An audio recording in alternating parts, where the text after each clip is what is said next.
Nag-root bound na siya. Wow, ang galing naman. Isa sa mga reason kung bakit kailangan nating palitan ng soil yung mga succulents natin ay dahil maaaring hindi na siya lumalaki simula noong itinanim mo siya sa soil mix na yun.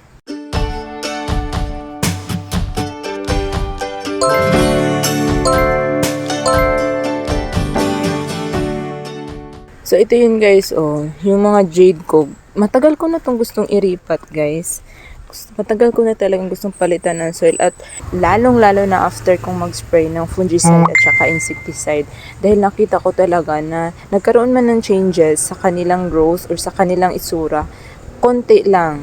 Hindi na siya gumaganda. Tingnan nyo to, naglalagas yung mga dahon nila. So, nagdilig ako nung last Saturday ng gabi.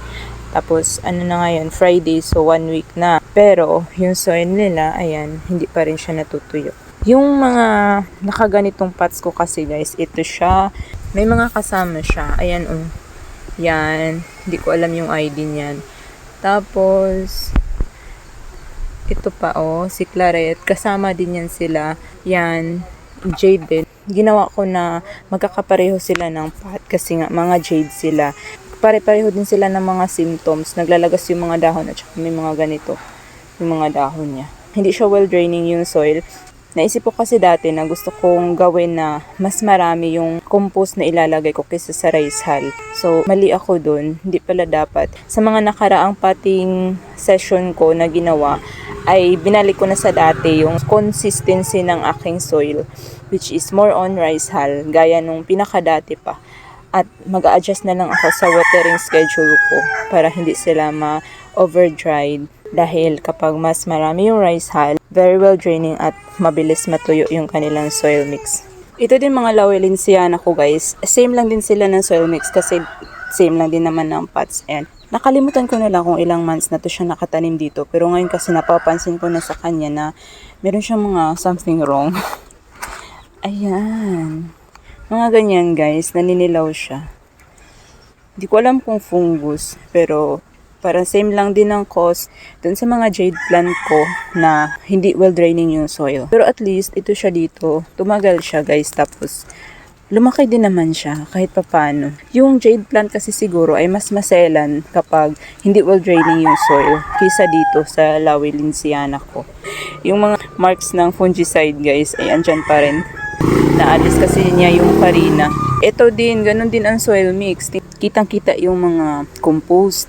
Okay naman siya, pero hindi siya masyadong lumalaki.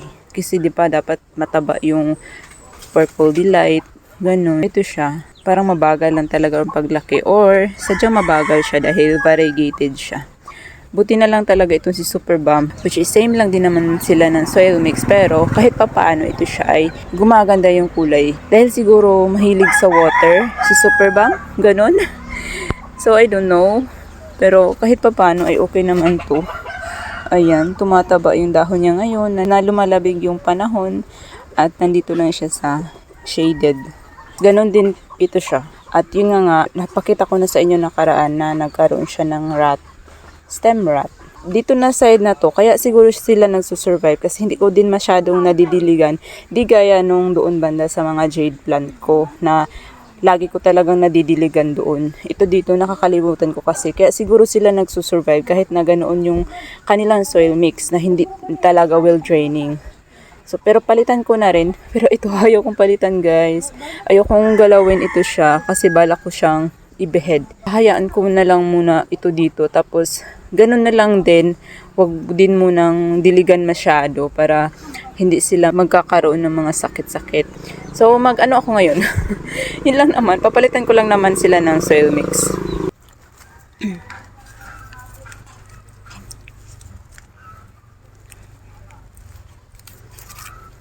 Lumago na talaga to sa akin dati, guys. Tapos lumaki siya. Kaya ko nga nilipat dito na pot. Pero ngayon nga ay medyo problematic siya. Sobrang basa pa talaga ng soil, guys. Yan, may lagas pa rin, guys. Nagba-brown ba yung kanyang mga dahon? Yan, sa likod. Parang natuyot na basa. Tingnan nyo yan. Basa. Hopefully, gagaling na ito. Lisan natin ng konting soil sa roots. Yan. Soil mix. Ay, may dahon. Basang-basa pa rin. Ibalik ko lang din naman sila dito sa kanilang pot na pinagtamnan. Talagang soil mix lang yung papalitan ko.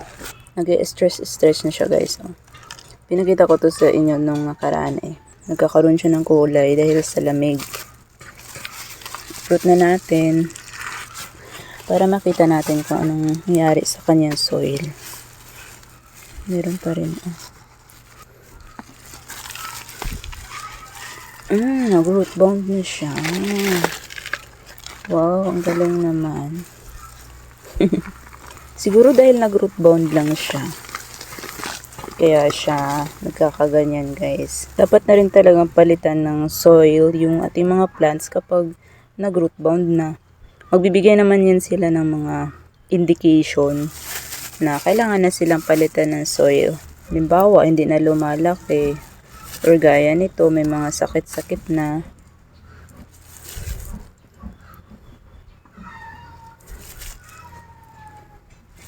Kasi pag patagalin mo pa to, baka masisira lang sila. Hindi mo na sila masave. Ang problema lang naman ay nag-root bound. Babawasan ko na to siya ng roots. Para mag-produce siya ng mga bagong roots.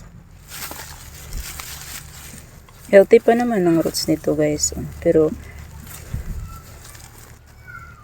sobra na kasing marami.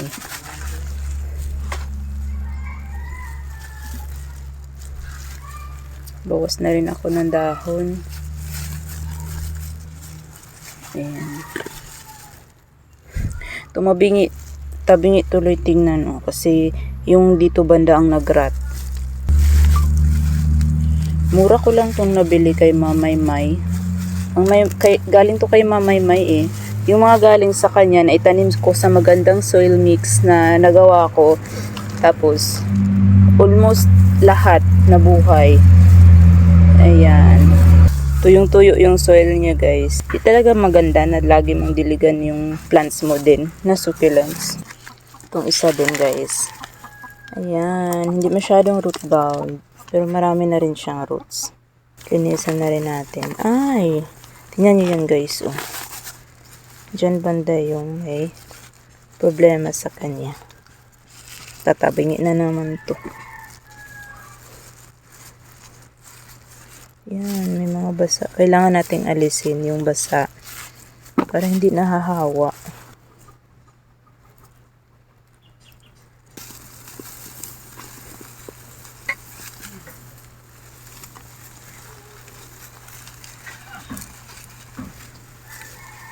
Dami niya ng dry leaves.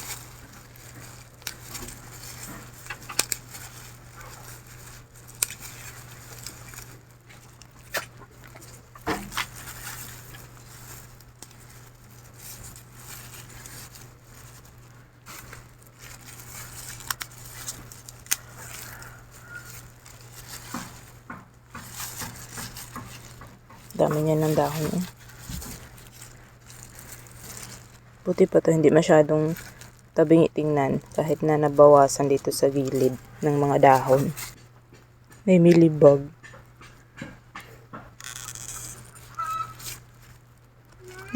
Sira patuloy. Ito na yung panghuli guys. Wait lang, separate ko ang soil nito kasi matindi ang pinagdaanan talaga nito ng mealybugs. Pero tingnan nyo naman yung rosette niya ngayon. Ganyan talaga yung itsura ng silver queen ito. Hindi yung ganito na wala na yung mga farina.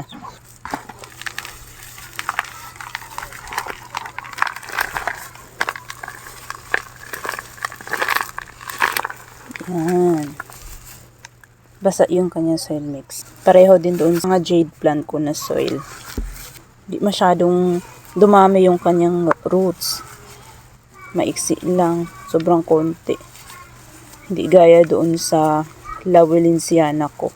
Pero buhay naman yung roots niya guys. Ang gaan niya guys. Ayan guys, finally natapos ko na silang itanim. Ayan, yung jade. Tapos variegated truffle jade. Yan din. Pasensya na ako magulo pa dito kasi until now hindi pa din talaga tapos. On the process pa guys. Ipapakita ko rin sa inyo kapag natapos ko nang ayusin to dito. Ito na yung dalawang silver queen. Hindi ko nilagyan ng toppings guys kasi parang 50-50 pa na mabuhay. Ang sama. Pero mukhang mabuhay naman siya. Ayoko nang lagyan muna ng toppings. Gusto ko yung 100% sure na buhay na siya bago ako maglagay. Ayun, dalawa. Pinagtabi ko pa rin naman. Dapat sana tinabi ko sila sa silver queen kasi need nito ng mainit eh. Hindi ko niripat ito si Purple Delight na variegated dahil nagbihed ako sa kanya. So ayoko muna siyang i-disturb sa ngayon. Yan lang muna for today's video guys. Sana nag-enjoy kayo at may natutunan kayo sa video natin sa araw na to. And please don't forget to like this video and subscribe to my channel. See you in the next one. Keep growing. Cinderella. Tumigil na yung pagbablock ng kanyang dahon.